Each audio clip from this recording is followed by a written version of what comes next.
So are we still doing your questions? We are. Do we have any questions? What is going on in the world of questions? I want to know. We've a load. We've a lot in again this week. So, well, we don't have 35 minutes. Yeah, so we don't have 35 minutes. And someone actually rang the number yesterday. It was quite funny.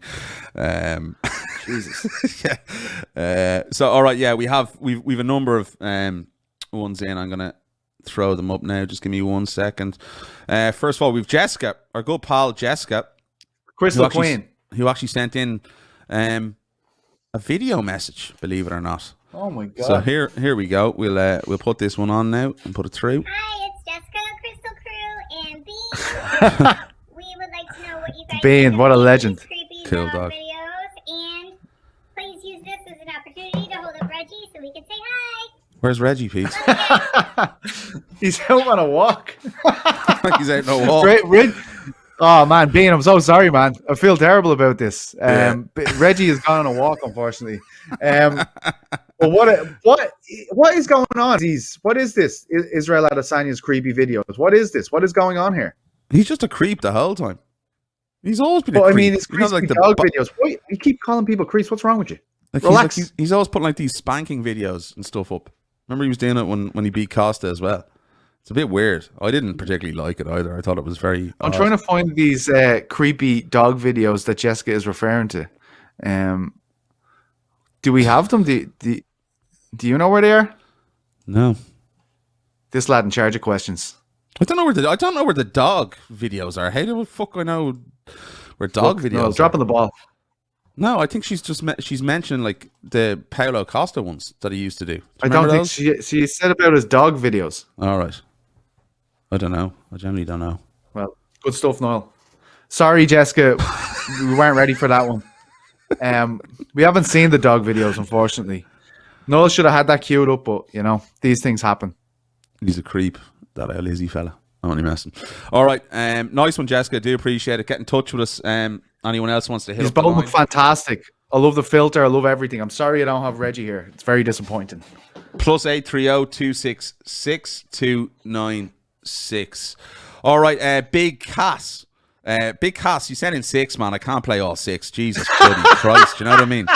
Fair play, Big Guys. Yeah, no, that. we appreciate it. And he was going on about, he was asking about, do you prefer, I think I'll just ask you this one, do you prefer Guinness or Whiplash? He was talking about your Whiplash. Whiplash. Oh, God, typical. All right, okay. You don't even need to ask me. All right, play out this question. Nice one, Big Cast. Do appreciate it, man. Sorry we can't read out or play out all 6. We just don't have time. Question for the podcast for Petesy and McGrath. Ooh. Talking about McGregor versus Poirier 3. McGregor hasn't really fought too much lately. He's kind of been on the proper 12, and we won't comment on anything else. But, Poirier's been fighting absolute top 5, top 10 killers. Would you like to see Conor take a step down in competition, maybe, top 10, top 15 fighters rather than your Justin Gaethje's, Tony Ferguson's and Dustin Poirier's, because he needs that cage time? So what are your thoughts on that? No. Go ahead, Peter. What are my thoughts on that? Yeah, I would have probably liked to see him face someone else other than Poirier, but I think the thing is, for Poirier, the most money is going to be made with Conor. I think Conor wants to try and get back to a title as quickly as possible. I think he didn't imagine a situation where he loses to Poirier, which obviously happened. And from everyone's point of view, I just feel like it's the right way to go from a business point of view, from the UFC. From a meritocracy point of view, obviously it makes no sense to do that again. It's not like it was a really close fight. I thought McGregor won the first round, but it was fairly emphatically finished in the second. Is it completely out of the realms of possibility that Conor beats Dustin Poirier in a third fight? No. But I think people feel like they've got the closure from that fight now. We've had it twice. It was a long time in between the first and second. I think people would probably imagine that it would be a similar time in between the second and third, but it looks like it's going to happen this way. I think more people be upset if it was for the title. That still could happen. But yeah, I probably would have liked him to see him go back and fight people, but I understand that he's going to take the biggest fish And right now he has a revenge plot with Dustin Poirier, which makes it a very fascinating fight for many casuals in the sport, on top of the people within the sport who seem a bit more tired of it, actually. Yeah, I agree with you, and I just add to that is that, obviously in terms of booking, with the fact that the UFC, they're not going to want to throw away money, a lot of money in terms of like $50 million for him to fight guys that are ranked number 9 and 10. I just don't think that's the way the UFC work. There's fights there that can be booked, rubber matches, things like that. So that's the line the UFC are going to see. And it would, on an ideal world, an ideal scenario, I think the UFC would love, and Conor McGregor obviously would love to fight, more often than guys lower down in the bracket. But it's just not going to happen, in my opinion, Petesy. All right, nice one. Do appreciate it, big cast. Sorry we can't get out all 6. Here's one from DMAC Lives, Oscar. Oscar Willis, 2 weeks in a row. Woo! Well done, Oscar. Beautiful. Hi, Petesy. Hi, Noel. No. Just a quick one for you here. Do you think Israel Adesanya ever fights at middleweight again, boys? Oh! Is he at Didn't even middleweight think again? of that. Well, it depends on how Saturday night goes, doesn't it? Like, I mean, he'll be down there sharpish if Jan knocks him out. You can imagine. Jesus. Yeah, I just don't think there's an awful lot for Izzy. Obviously, if he gets knocked out, I think he'll probably have to go back down. But no, I think it's an onward progression. I think he's going to look at, we've even talked about it. He's such a mad bastard that he's probably going to look at John Jones in the next few years, and he's all about legacy, I think, Izzy. And yeah, no, I just there's no challenges really for him at if Darren Till had won, maybe he would have stuck around a little bit longer. But I think it's all about legacies in different weight classes now for Israel Adesanya. I'd be very, very surprised if he wins and fights again at middleweight. Be very, very surprised. Yeah, I think they need to make a bona fide contender there. Like, I feel like it's not a big rush for him at the moment, but if he can hold on to that title and someone kind of comes from left field that he hasn't fought before, which is quite difficult because he's essentially cleaned out the division, then maybe. But I think it needs to be nearly like a burning question like Khabib wants for his return. Someone that's come into the division and has changed things up. But I don't know. What do you think, Noel? Nah, I don't. Nah. We won't see him at middleweight again, in my opinion. I think it's all about he's climbing towards that John Jones. Pother. Yeah, well, but what do you think of all these lads trolling you by calling you different names? It's one of my favourite things to happen in 2021 so far. It just doesn't bother me. Look, snapping. Look at him biting his lips there. Fucking. It's just disrespectful, but it's funny though, isn't it? I'll slap those bitches when I see them. All right. Fair play, Oscar. I love you. Thank you. They won't say it to my face, Peter. All right. Oh, they will, yeah. No, they fucking won't. They have sharp tongues, those boys. I've spent too much time around them. Sharp little shit, that Oscar. He's like a Yorkshire Terrier, isn't he? That's what he sort of reminds you of. And I like Oscar. He's better than that pencil neck fella. What's his name? Josie. Josie? What's his name? Josie. You're talking about Westmead's Jose Youngs, are you? Oh, that was quite a voice message last week. My God. I was actually talking to Oscar and James Minstry this morning before we started recording. They were all the way in Las Vegas, but they didn't tell me that they'd left a voice message. So very, very happy with that. Thank you, lads. Nice one, Oscar. You bitch. I know I like Oscar. Oscar's a good lad. All right, here's one from Rudy. Rudy from France. International. Oh. Loving this one. Nice one, Merci. Rudy. Merci beaucoup. Merci I'm beaucoup, French, Rudy. so I'm going to try with my accent. Who is the next opponent for Cyril Gane? Obviously, he won't get the next title shot. It's for John Jones. So, who will he fight? Rudy knows his shit. Derek Lewis, who is interested in Alistair Overeem, or Alexander Volkov? I think they're going to try to make Volkov, but what do you think? Thanks, Rudy. Merci beaucoup. I love that, Rudy. Comment vas-tu? Mon ami. Oh, yeah. Okay. Oh, yeah. I thought it was Lewis v. Gane was the natural fight I felt before the weekend to make. But I feel like after Ngannou v. Lewis and after now Gane v. Rosenstruck, I feel like Sean Shelby and Dana White would be very reluctant to make it because it could be one of those standoffish affairs. I don't think they'd have to make it a main event if it was booked, but I like the Lewis fight. And to be honest, you're right in the Volkov thing, because that gets rid of a problem for the UFC, because outside of the title pickings, the only person that's prominent enough in the rankings for Lewis is Volkov, but he's already beaten him. So I think that's a very good show from Rudy, and I wasn't even thinking about that. So fair play, Rudy. Yeah, that sounds like a good fight. Volkov v. Gane. Yeah, no, I think so as well. And, I did tweet afterwards. I thought Gane and Derek Lewis, or Gane versus Alistair Overeem. I think, with Lewis and sort of his branding at the moment, the way the UFC seem to be headlining quite a lot and pushing him, I think maybe the more likely fight is Cyril Gane and Alistair Overeem, because of the deterioration of Alistair over his last couple of fights. We haven't seen him at his best.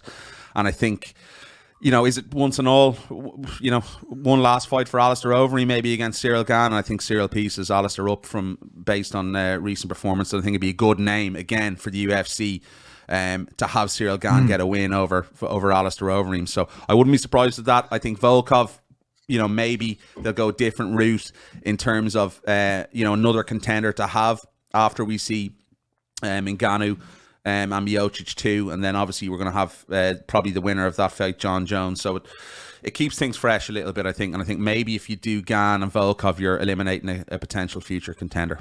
But I like your shout there about Overeem, because a step back is a good thing for me. If they're saying that about Gane, if Dana's so upset about it, put him in there with Overeem. I actually like that shout as well. Yeah. Okay, nice one, Rudy. Merci beaucoup, mon ami. Okay, here, nice one, Rudy. We do appreciate it, man. Here's this. This is from a fighter called Joe McColgan. Oh, this is probably abuse towards me. Normally knowing Fat Joe that this is the way forward with this fella. Okay, let's play it. Well, lads, it's Joe McColgan here, and what a bitch! My question for this week on the bash is, it's actually more of a request. Can we get some kind of like glossary of terms or something for that after the show? Because a lot of times I don't have a fucking clue who Niall is talking about. Who is Henry Cejudo? Who is Matthew Gamro? Joaquin Buckley? Like, I mean, this is just to name a few. I think Petesy should be really a is. bit more, but just give us Fair something enough. after, even subtitles. Just even subtitles. Even subtitles. No one knows what you're saying. Can't even understand you. Along.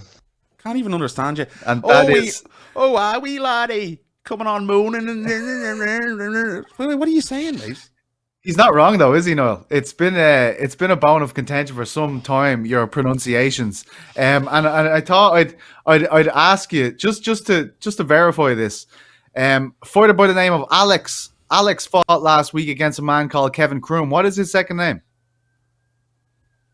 Alex who? Last week you picked him. He fought Kevin Kroom on the UFC fight card. What is his second name? Who did I pick last week? I don't even know. His name is Bruce Leroy. What is his second name? Alex Gutierrez. No, you changed it there. What do you usually call him? You call him Alex Gutierrez. Gutierrez. No, we never say that. What are you talking about? All right, hang on. Utter lies. Hang on there. Utter lies. Utter lies. We don't have time for this. Shh. I think we'll go Alex Gutierrez over Kevin. Gutierrez, that's what you say. Alex Gutierrez. Another one for you. Another one. Fought at the weekend. He's a boxer from Mexico. He has red hair. His name is Saul Alvarez, but he goes by the name Canelo. You say Canelo. You always say Canelo, and now you're changing. It's a Spanish way to say it. No, it isn't. Look. This is. I'm gonna call it from now on, right? I promise. I was tempted earlier with the Dominic Reyes. He was calling him Reyes, but I thought that was being a bit too stringent on it. But I promise, I'll call him from now on. You can't blame us with some of them Russian names, though. Jesus Christ, they're absolutely out of this world. Joe, fuck you. All right. Does he have a point, Niall? Does the man have a point? No. Joe said, right, listen, this is pressure on Joe, right? He texted back after that last night, and he said, if I don't hear this on the broadcast, right, I'll never walk out to Fat Joe. So he has to walk out to Fat Joe after us playing that on it. Listen, he's too all right, fair enough. He's too, like, if he doesn't, now, he said he's going to do it before, he said on prior interviews, so if he doesn't do it, we're done, Joe. We're done. We're finished, right? Done. I love it. Oh, that is great. Look, All right, one more. Well, last one here, and it's from Christopher in Sweden. Sent that in just a few minutes ago. We'll play this one. We'll leave it on the last. We do appreciate it, Christopher. Here we go. Oh, I'm just have to turn off my mouse. There we go. Hey guys, Chris from Sweden here. Big time fan of the podcast. Hope I'm not sending this question in too late. No way. This Saturday, 6th of March, Fight Club Rush 8 goes down here in Sweden, and it's the first time they air on UFC Fight Pass. It's a fairly new promotion organization in Sweden with primarily Scandinavian-based up-and-coming fighters.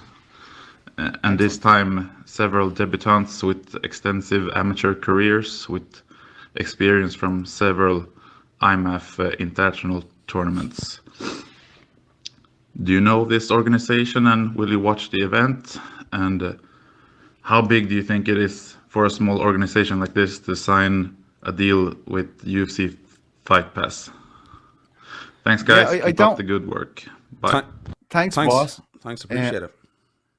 Yeah, it's a huge deal. Like, look at what Fight Pass and Cage Warriors have done for the UK and Irish scene. They create a path to the UFC, and look, I know a lot of the Swedish fighters have to usually go to Cage Warriors and stuff like that. So that's especially in this kind of iteration of the world at the moment where you can't go anywhere. I think that's brilliant. I'm sure our boys over at Front Kick at MMA Nytt will have this covered back to front. They do a great job over there. I am going to try my best to look at the results and look at the highlights. You should be very excited if you're a Swedish MMA fan about that, because honestly, like, the most rewarding thing about this job for me is watching guys going from their early amateur days into their pro careers onto Cage Warriors and then onto the UFC. I often see people say, like, oh, PT gets so excited about these guys that come over from Cage Warriors, and so, like, they can't even challenge for titles. I don't think people realize that unless you're with an organization with the UFC, this isn't a full-time job. Like, this is, when you get to the UFC, you've verified your career. You've verified all the reasons to why you put on so much work into this job. And it's an amazing moment for the fighters when they achieve that. It's not about winning titles. It's about making a full-time job out of your passion. And that's why I'm always excited to see it. It's a very, very hurtful business. And when you see guys accomplish their goals, it really makes me feel good about the sport and make me feel good for them. So hopefully this promotion, teaming up with Fight Pass, will give you plenty of opportunity to feel the same way as I do when I see guys from the UK and Ireland making that walk to the octagon.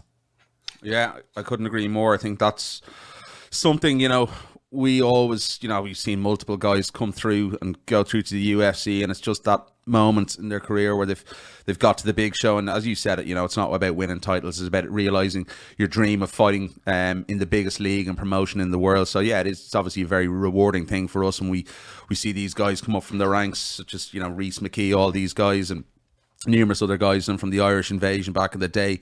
But yeah, I'll be if I get a chance, a lot of fights on Saturday. if we get a chance to turn them on, definitely have a look at the results. And yeah, it's great. It's a great platform. Obviously opens up branding, sponsorship, all like that for these promotions, and they're getting a few quid off the UFC. So it's all good in my opinion. More eyes on the product, more eyes on the sport, more eyes on the regional scene.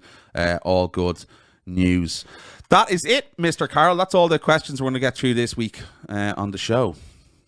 Thanks, guys. Fantastic. Well, you can catch us on the number. Thank you all so much. +353 830 266 296, and you can see it obviously if you're watching this on our YouTube channel. The number is coming across the screen there, so do appreciate everyone getting the messages in every week. Only audio and video. Yeah. Only audio and video. Look at Mr. Carroll being rude and vulgar with his finger up. Absolutely thoroughly unacceptable, Mr. Carroll. Disgusting behavior. I don't condone it. Hello guys, if you want to hear more of The Bash, you can subscribe to us on all our wonderful channels on iTunes, Spotify, YouTube and all that other shit. And click the links below. Click the links below, the notification button. It comes straight to your phone if we've any fresh content, and also hit the subscribe button. It does help. You're some plonker. It's very serious.